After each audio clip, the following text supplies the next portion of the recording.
नमस्कार, मैं हूं प्रणव अग्निहोत्री और अब समाचार विस्तार से। भारतीय फिल्म जगत का एक सितारा आज फिर डूब गया। जाने माने अभिनेता ऋषि कपूर आज हमारे बीच नहीं रहे। आज उनका मुंबई के एचएन अस्पताल में निधन हो गया। बॉलीवुड के लिए लगातार 2 दिन किसी बड़े सदमे से कम नहीं है। एक दिन पहले ही इरफान खान का निधन हुआ था और आज ऋषि कपूर ने भी इस दुनिया को अलविदा कह दिया। बॉलीवुड के महानायक अमिताभ बच्चन ने सुबह ट्वीट कर खबर की जानकारी दी है। अमिताभ बच्चन ने कहा कि ऋषि कपूर इस दुनिया को छोड़कर चले गए हैं। इसके साथ ही उन्होंने अपने ट्वीट में कहा कि मैं टूट चुका हूं। ऋषि कपूर को बीते दिन ही अस्पताल में एडमिट कराया गया था। उनके बड़े भाई रणधीर कपूर ने बताया कि उन्हें सांस लेने में परेशानी हो रही थी। 2018 में ऋषि कपूर को कैंसर हुआ था और वो इलाज के लिए अमेरिका गए थे। वहां 11 महीने रहने के बाद वो पिछले साल सितंबर में स्वदेश लौटे थे।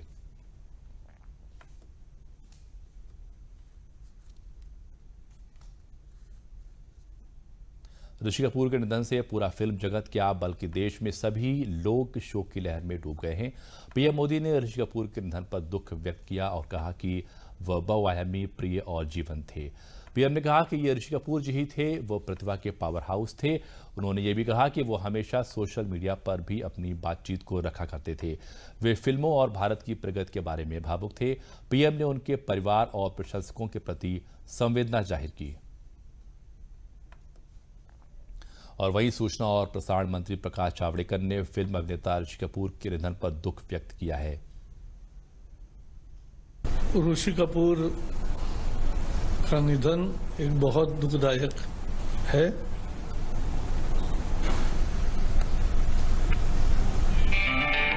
दर्दे दिल अभिनेता हमसे छूट गए और बॉबी से लेकर जिसका प्रवास शुरू हुआ और कपूर एंड कपूर तक वो आया, ये बेहद ही खूबसूरत उनकी पूरी जीवन, फिल्म का जीवन रहा है।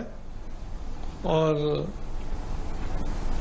आज पूरी फिल्म दुनिया ही नहीं, देश की सारी जनता भी दुखी है, क्योंकि एक बहुत ही मेधावी और प्रभावी अभिनेता को हमने खोया है।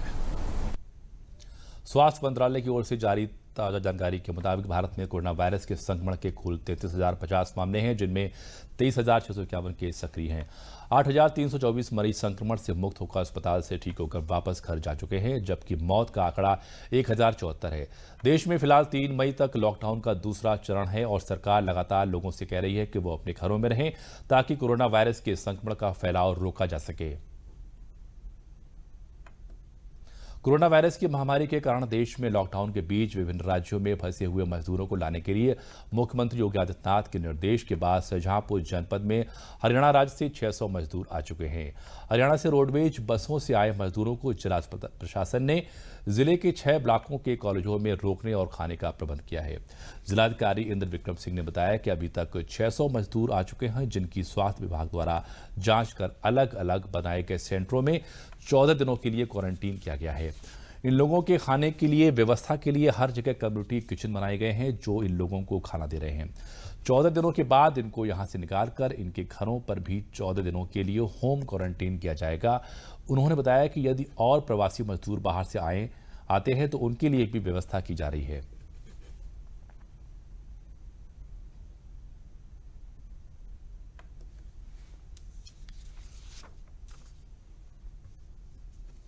पाँच 576 प्रवासी मजदूर हरियाणा से अब तक आ चुके हैं और इसके अलावा करीब 7 मजदूर अभी ऑन द वे हैं, जिनकी सूचना प्राप्त हो गई है, वो भी जल्दी आने वाले हैं।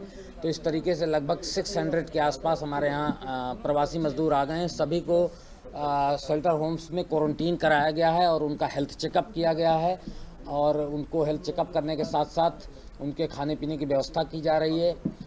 उनको 14 दिन तक हम लोग शेल्टर होम्स में रखेंगे और 14 दिन बाद उनको फिर हम लोग स्वास्थ्य प्रमाण पत्र जारी करते हुए उनको घरों में क्वारंटीन करेंगे। तो अगेन 14 दिन यहाँ रहेंगे, फिर 14 दिन वहाँ पर रहेंगे। यहाँ ये भी उल्लेखनीय है कि जो आए हैं लोग, ये संबंधित प्रदेशों में भी 14 दिन क्वारंटीन होकर आ रहे हैं। तो इस प्रकार से पूरी सावधानी बरती जा रही कि कोई भी व्यक्ति इनमें से संक्रमित न हो और उसके माध्यम से कोरोना संक्रमण हमारे जनपद में किसी और लोगों तक न फैल जाए, इसलिए उनको 14 दिन तक इंस्टीट्यूशनल क्वारंटीन किया जा रहा है। इसके बाद फिर 14 दिन तक उनको होम क्वारंटीन भी किया जाएगा। बहराइच के ग्राम चितौरा अंतर्गत गोधनी बसाही में राष्ट्रीय ग्रामीण आजीविका मिशन से जुड़कर स्वयं सहायता समूह की महिलाएं मास्क की सिलाई कर जिला प्रशासन को उपलब्ध करा रही हैं, जिसे मुख्य विकास अधिकारी के माध्यम से ग्राम स्तर तक के ग्रामीणों को निःशुल्क उपलब्ध कराया जा रहा है। राष्ट्रीय ग्रामीण आजीविका मिशन के उपायुक्त सुरेंद्र गुप्ता ने बताया कि कोविड-19 से बचाव में मास्क की अहम भूमिका होने से उसकी कमी दूर करने के उद्देश्य से मुख्य विकास अधिकारी अरविंद चौहान के निर्देश पर जिले के समस्त समूहों से जुड़ी महिलाओं को मास्क सिलने का काम दिया गया है, जिससे उन्हें रोजगार भी मिल रहा है और मास्क की कमी भी दूर हो रही है। इन मास्कों को खंड विकास अधिकारी, ग्राम प्रधान, मनरेगा मजदूर और कोटेदारों के माध्यम से गाँव में निःशुल्क वितरण कराया जा रहा है। स्वयं सहायता समूह की महिला सदस्य नेहा चौधरी एवं संजू देवी ने बताया कि यह मास्क सिलने का काम मिलने से जहां उनका जीविकोपार्जन हो रहा है, वहीं सेवा भी हो रही है और उनके सिले मास्क लोगों का जीवन रक्षक बन रहे हैं। और हमको पैसा भी मिलता है, मतलब मास्क बनाने से पैसा भी मिलता है और हम लोगों को मतलब सेवा करने के लिए मास्क लॉकडाउन में मतलब हमारे रोजी रोटी भी चल रही है। उत्तर प्रदेश राज्य ग्रामीण आजीविका मिशन में समूह सखी के पद पर काम करते हैं, उसी के तहत से हम मास्क बना रहे हैं। 5 महिलाएं जुड़कर मास्क बना रही हैं, जो कपड़ा हमें डीसी सर के माध्यम से प्राप्त हुआ है और हम मास्क बना रहे हैं, उसका हमें सर पेमेंट भी देते हैं, जिससे हमारी रोजी रोटी भी चल रही है और हम जनता का सेवा भी कर रहे हैं। यहाँ पर ये हमारा चितौरा विकास खंड का गोधनी बसाही ग्राम पंचायत की महिलाएं यहाँ पर प्राइमरी स्कूल में जो मास्क बना रही हैं, क्योंकि कोरोना आपदा जो है पूरे विश्व को प्रभावित कर रहा है, उससे बचाव के लिए हम अपने जनमानस को बचाव के लिए जनपद बहराइच की जनता को इससे बचाव के लिए, कर्मचारियों के बचाव के लिए हम यहाँ पर मास्क बनवा रहे हैं। और ये महिलाएं हमारी जो है समूह की महिलाएं हैं, ये मास्क बना रही हैं।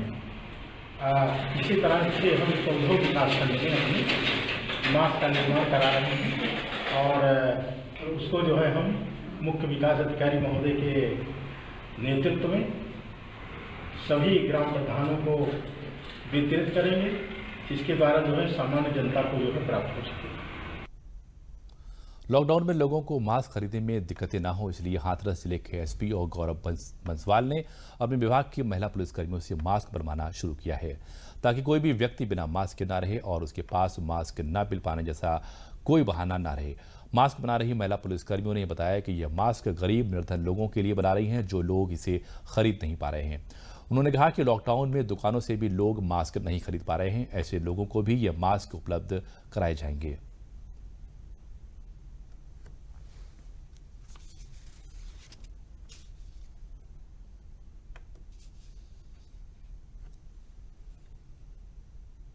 मेरा नाम महिला कांस्टेबल भारती शीला है। हम लोग कोरोना वायरस के संक्रमण से बचने के लिए मास्क बना रहे हैं, जिससे कि जो कोरोना वायरस का संक्रमण फैल ना सके और जो ज़रूरतमंद हैं और जिनके पास मास्क उपलब्ध नहीं है, उनको मास्क उपलब्ध कराया जा सके निःशुल्क। इसलिए हम लोग मास्क बना रहे हैं। एसपी साहब के निर्देशन में हम लोगों को ये प्रेरणा मिली है कि हम लोग अपना सहयोग जितना ज़्यादा हो सकता है इस महामारी से में वो कर सकते हैं।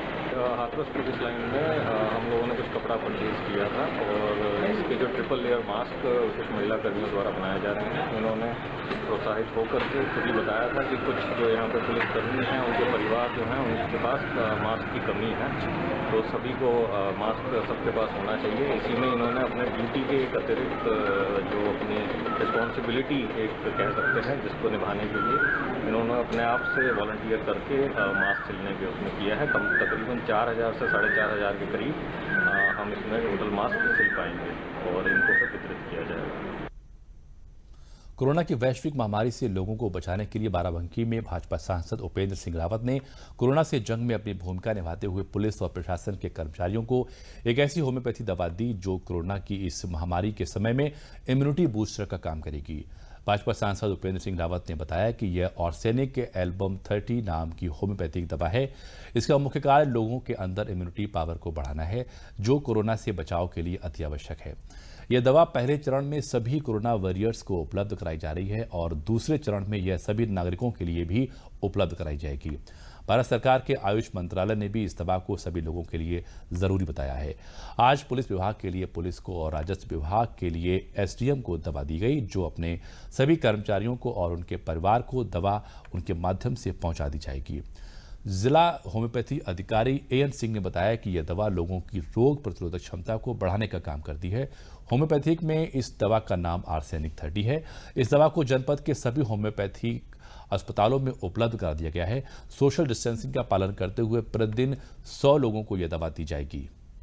आर्सेनिक 30 और इसका काम होता है व्यक्ति की इम्यूनिटी पावर को बढ़ाना, रोग रोधक क्षमता बढ़ाना। तो वैसे ये दवा तो हर व्यक्ति के लिए लाभकारी है, लेकिन इस समय विशेष रूप से जो कोरोना वायरस के उसमें जो ड्यूटी जिन लोगों की लगी है उनके लिए बहुत ही आवश्यक है। इसलिए यहाँ तहसील में जो अपने पुलिस के अधिकारी थे, जो राजस्व विभाग के अधिकारी थे, दूसरे अन्य विभागों के जो भी अधिकारी कर्मचारी थे, उनके लिए इस दवा का वितरण किया गया है ताकि वो इसको लें और अपनी रोग रोधक क्षमता को बढ़ाएं। सभी थानों के लिए सीओ साहब को दवा दे दी गई है, वो पूरे ज़िले के सभी थानों में पहुँचा देंगे।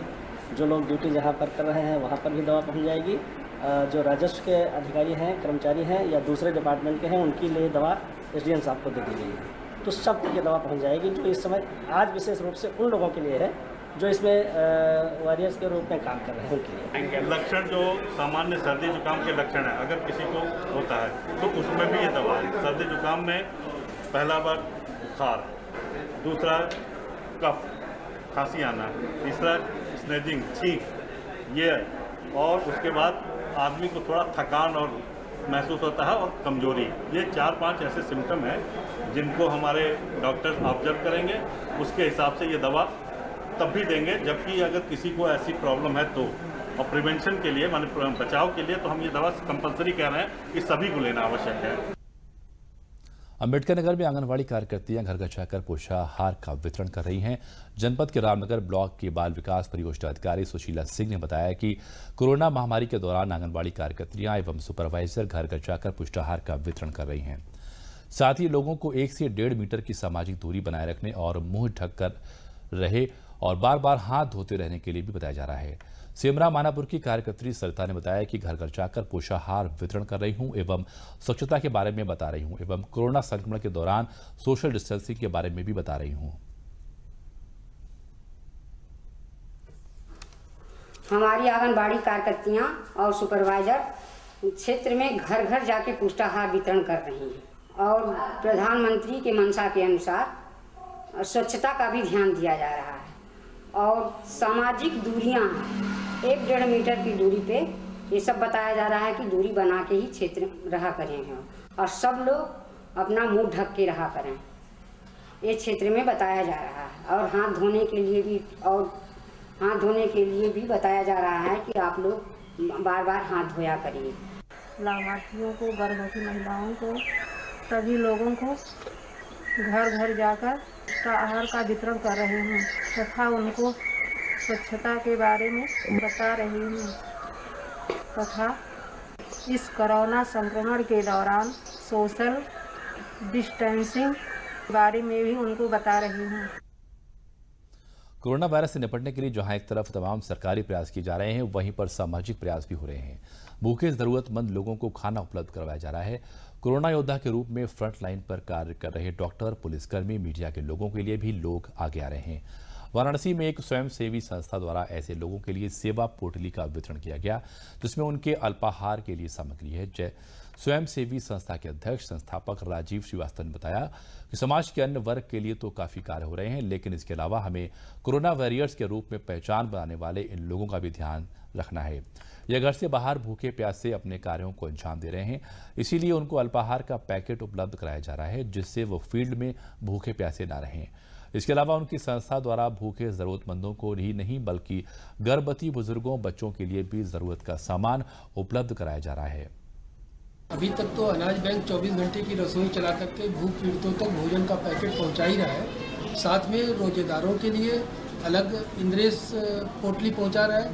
इसके अलावा गर्भवती स्त्रियों के लिए, बुजुर्गों के लिए और बच्चों के लिए भी हम बिस्किट का पैकेट, दूध का पानी, पालक का सूप इत्यादि पहुंचा रहे हैं। ये पेप्सिको सेवा पोटली उन लोगों के लिए जो परिस्थिति जन्य भूख के शिकार हैं, अचानक खाना नहीं मिला, बंद हो गई दुकानें या भोजन नहीं पहुंच पाया, तो वहां पर हमारा अल्पाहार की जो पोटली है वो उनको बड़ी मदद करेगी उस समय। और खासकर उनके लिए जो कोरोना योद्धा हैं, घर से बाहर हैं और लगातार कोरोना से फ्रंट पे लड़ रहे हैं, चाहे वो पत्रकार हो, सफाई कर्मी हो, स्वास्थ्य कर्मी हो, पुलिस कर्मी हो, सामाजिक कार्यकर्ता हो। जानते हैं कि इस संकट में सबसे बड़ा अगर चुनौती किसी के सामने, समाज के सामने या प्रशासन के सामने है तो सबको भोजन उपलब्ध कराना है। उसी के तहत विशाल भारत संस्थान अनाज बैंक पूर्व से ही संचालित कर रहा है और उसी क्रम में हम लोग इस संस्था के भागीदार बनने का सौभाग्य हम लोग को मिला है कि जो कोरोना योद्धा हैं उनके लिए भी हम लोग कुछ उपलब्ध करा सकें खाद्य सामग्री, और आगे जो भी यहाँ से रेडीमेड किचन के माध्यम से जा रहा है भोजन, उसमें भी जो सहभाग हो सके, उसके उद्घाटन के अवसर पर ये हम लोग यहाँ उपस्थित हुए हैं। एक बहुत ही मशहूर कहावत है, भूल गए राग रंग भूल गई छकड़ी, तीन चीज याद रही नून तेल लकड़ी। अंत्योदय के प्रणेता पंडित दीनदयाल उपाध्याय ने जब भारतीय अर्थनीति की व्याख्या की थी तब आम आदमी की इसी चिंता का जिक्र आया था, लेकिन शायद तब किसी ने यह नहीं सोचा होगा कि वर्षों बाद कोरोना जैसे आपातकाल में यही तीन चीजें लोगों की जरूरत बन जाएंगी। सरकार के पास इस आपातकाल में लॉकडाउन का पालन कराना प्राथमिकता है, वहीं कोई भूखा ना रहे इसको लेकर लगातार काम किए जा रहे हैं। लॉकडाउन के प्रारंभ से ही लखनऊ विकास प्राधिकरण इन्हीं तीन उद्देश्यों को लेकर आगे बढ़ा है जो जन कल्याणकारी साबित हो रहे हैं। कोरोना जैसे आपातकाल में लखनऊ विकास प्राधिकरण ने जहां एक तरफ सैनिटाइजेशन के फुल प्रूफ इंतजाम किए हैं, वहीं एलडीए द्वारा विकसित कॉलोनियों में कोई गरीब भूखा न रहे, इसके लिए कम्युनिटी किचन चलाया जा रहा है। एलडीए ने 5 कम्युनिटी किचन बनाया है, जिसमें 3 गोमती नगर विस्तार और 2 जानकीपुरम विस्तार में है। इन दोनों क्षेत्रों में रहने वाले 2000 से अधिक परिवारों को कच्चे राशन के साथ साथ प्रतिदिन 10 से 12 हजार लोगों को पका हुआ खाना दिया जा रहा है। कम्युनिटी किचन पर सुबह 5 बजे से ही साफ सफाई के साथ खाना बनाने का काम शुरू हो जाता है, जहां सुबह 9 बजे तक हजारों पैकेट खाना बनाकर तैयार कर दिया जाता है। पहला तो कि हमारा जो पूरा एरिया है उसमें हमारे कुल 8 वेंडर्स हैं जो साफ सफाई, सैनिटाइजेशन, फॉगिंग समय समय पर कर रहे हैं और रेगुलर कर रहे हैं। इसको किसी भी प्रकार से यहाँ के निवासियों को दिक्कत न हो, स्वच्छता सफाई का ध्यान सर्वोपरि है। जिसके बाद जिम्मेदारी शुरू होती है खाना वितरण की, जिसके लिए एलडीए ने रूट चार्ट तैयार किया है। झुग्गी झोपड़ियों का एलडीए ने डेटाबेस तैयार किया है, जहां जरूरतमंदों को पके हुए खाने के साथ साथ कच्चा राशन भी दिया जाता है।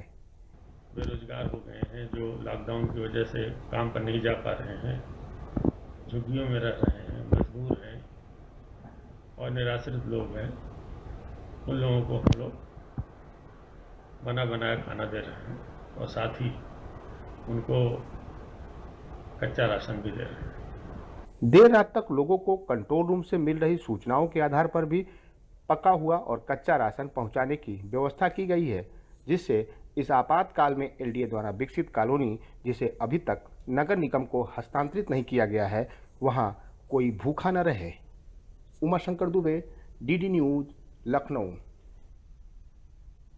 कोरोना के खिलाफ इस जंग में जहां एक और समाज का हर तबका अपना सहयोग करने में जुटा है, तो कुछ ऐसे भी लोग हैं जो जंगलों से निकलकर सड़कों पर आए पशु पक्षियों को भी नियमित भोजन उपलब्ध करा रहे हैं। सोनभद्र जिले के जंगली अंचलों में रहने वाले सैकड़ों बंदरों और जानवरों को सड़कों से गुजरने वाले वाहनों और राहगीरों के सहारे ही भोजन प्राप्त होता था। पर्यावरण प्रेमी अजीत रावत ने बताया कि ये बंदर हम लोगों के सहारे ही भोजन प्राप्त करते थे, जो कि लॉकडाउन के कारण इन्हें नहीं मिल पा रहा है। ऐसे में मेरे द्वारा जो भी संभव हो पाता है, दोनों वक्त नियमित रूप से इन परिवारों को भोजन उपलब्ध कराता हूं, ताकि इस महामारी में हम लोगों के सहारे जीने वाले इन जीवों की भी रक्षा हो सके।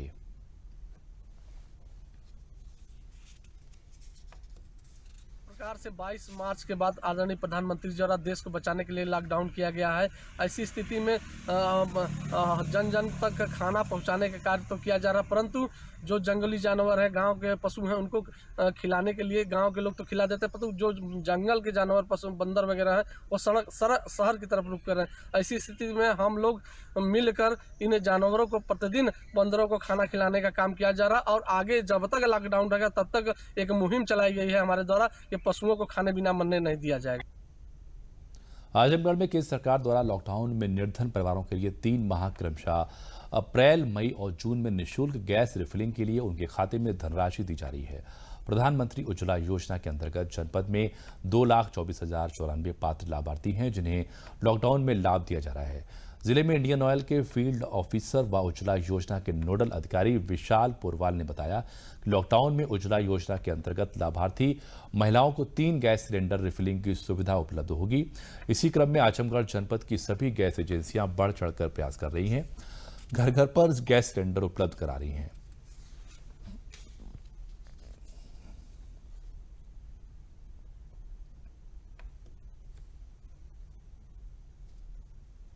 वही प्रधानमंत्री की तरफ से मिल रहा है 3 महीने का लॉकडाउन में।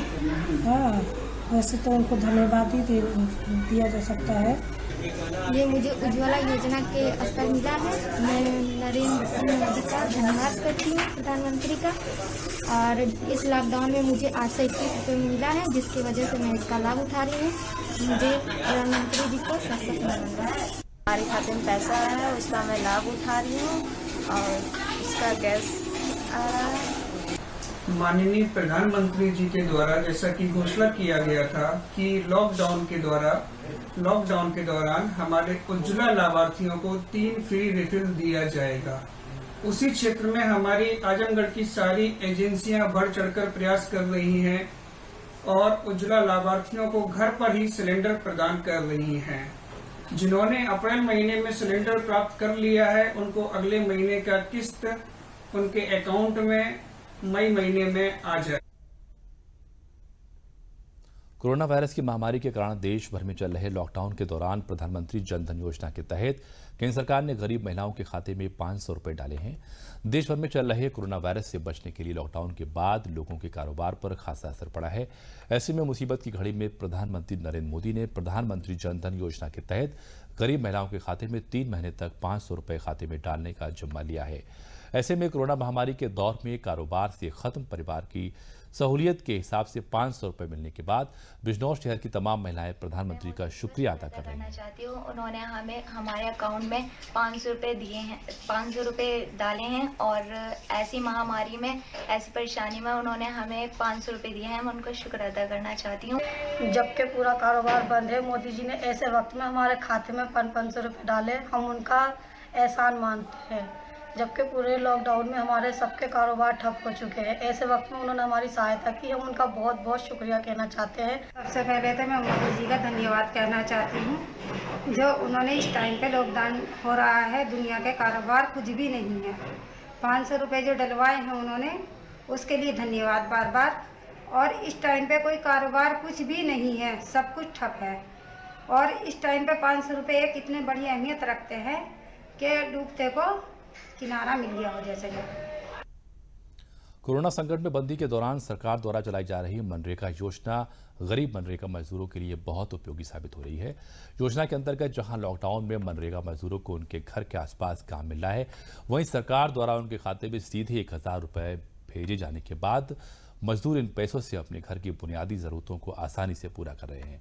कन्नौज जिले के सहलापुर गांव में सोशल डिस्टेंसिंग नियमों का पालन कर चक रोड का निर्माण कर मनरेगा मजदूरों ने बताया कि लॉकडाउन के दौरान रोजगार न मिलने से उनके पास आमदनी नहीं थी। ऐसे में घर में रहकर मनरेगा से उनको काम मिला है और उनके खाते में सीधे 1000 रुपये मनरेगा का कार्य हो रहा है। दुर्गापुर से और असलम खेत तक जो रोड है वो बनवाया जा रहा है। लॉकडाउन के चलते पहले कोई रोजगार नहीं था, अब ये इससे मजदूरों को रोजगार मिलेगा और सीधे उनके खाते में पैसा जाएगा, जिससे उनकी आजीविका चलेगी। वो हमने राशन पानी लाएंगे और मोदी जी का इस कार्य के लिए लाख लाख धन्यवाद। इसमें हमें नरेगा का काम दिलाया गया है, जो कि मोदी जी द्वारा एक बहुत बढ़िया काम हो रहा है और सोशल डिस्टेंसिंग का पालन करते हुए इसमें काम हो रहा है और इसमें जो पैसा आएगा लॉकडाउन के चलते आर्थिक तंगी हमारी दूर होगी, इसमें हमारा खर्च भी चलेगा। मोदी जी का बहुत बहुत धन्यवाद। अग्निशमन मुख्यालय उत्तर प्रदेश लखनऊ की तरफ से उन्नाव जनपद की फायर पुलिस को एक अत्याधुनिक सुविधाओं से लैस अग्निशमन वाहन भेजा गया है। इस मौके पर एसपी विक्रांत बीर ने बताया कि जनपद में पहले से ही फायर के वाहनों के द्वारा शहर के विभिन्न इलाकों को सैनिटाइज किया जा रहा था, जिसको देखते हुए अग्निशमन मुख्यालय ने एक अतिरिक्त वाहन की जरूरत को महसूस करते हुए उन्नाव की फायर पुलिस को यह आधुनिक सुविधाओं वाली फायर की गाड़ी भेंट की है। इस मौके पर उन्होंने पुलिसकर्मियों को फायर की वर्दी और अन्य साजो सामान भेंट करके फायर की गाड़ी को शहर के कई इलाकों को सैनिटाइज करने के लिए रवाना किया।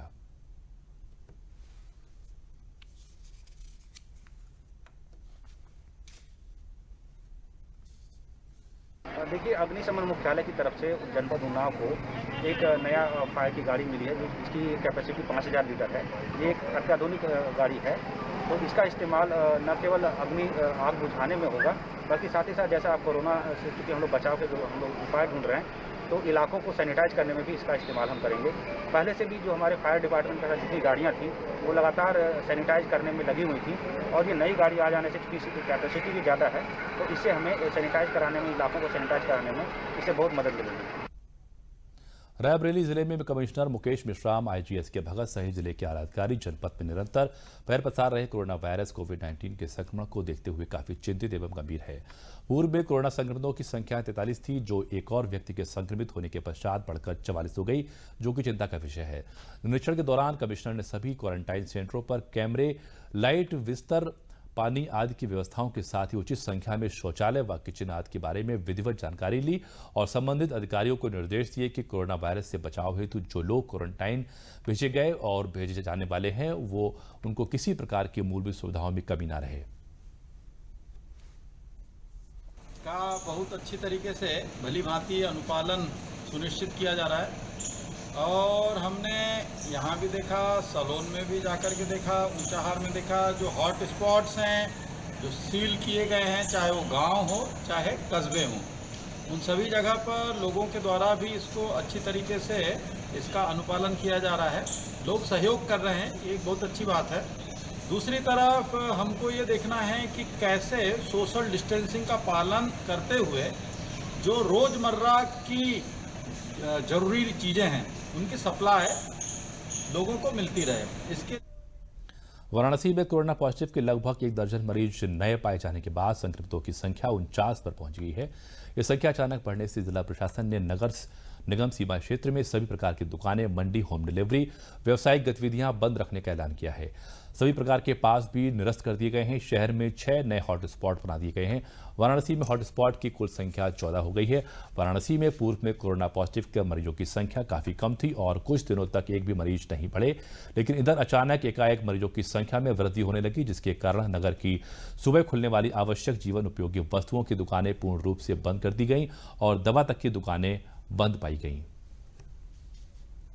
सुल्तानपुर नगर में कोरोना पॉजिटिव पाए गए जमातियों के मोहल्ले खैराबाद को हॉटस्पॉट क्षेत्र घोषित कर जिला प्रशासन ने आसपास के 1 किलोमीटर के क्षेत्र को प्रतिबंधित कर दिया है, जिसके चलते नगर का अधिकांश हिस्सा इससे प्रभावित है। रमजान माह होने के कारण रात में सड़कों पर अनावश्यक रूप से घूमने की बढ़ती गतिविधियों के चलते पुलिस ने अपनी शक्ति बढ़ा दी है। पुलिस अधीक्षक शिव हरि मीणा के नेतृत्व में अधिकारियों व पुलिस कर्मियों का दल रात भर गलियों में गश्त करता रहा। इस दौरान अपनी ड्यूटी पर मुस्तैद पुलिसकर्मियों को पुलिस अधीक्षक ने नकदी धनराशि देकर पुरस्कृत भी किया। खैराबाद की जामिया इस्लामिया मदरसे में 31 मार्च को सूडानी 10 विदेशी नागरिकों समेत 16 लोग गिरफ्तार किए गए थे, जिन्हें पुलिस अभिरक्षा में क्वारंटाइन पर रखा गया है, जिनमें से 1 विदेशी व मदरसे के 1 मुस्लिम समेत 2 लोग पॉजिटिव पाए गए थे, जिनमें से जांच के दौरान विदेशी नागरिक कोरोना नेगेटिव पाया गया। दूसरे की जांच रिपोर्ट आना भी बाकी है। खबरों में आगे बढ़ते हैं। गाजीपुर में तूफानी आंधी एवं भारी वर्षा तथा ओलावृष्टि से किसानों की जहां फसलें बर्बाद हो गई, वहीं मड़ाई कार्य भी लगभग 1 पखवाड़े के लिए रुक गया है। इससे प्राकृतिक आपदा से किसानों को भारी क्षति उठानी पड़ी है। ओलावृष्टि एवं वर्षा से प्याज, आम एवं गेहूं, अरहर की फसल काफी हद तक क्षतिग्रस्त हो गई है। किसानों ने बताया कि मैं ओलावृष्टि के समय अपने खलिहान में ही था और अपने पूरे जीवन काल में ऐसी ओलावृष्टि नहीं देखी। हमारी प्याज तथा आम की फसल पूरी तरीके से नष्ट हो गई है।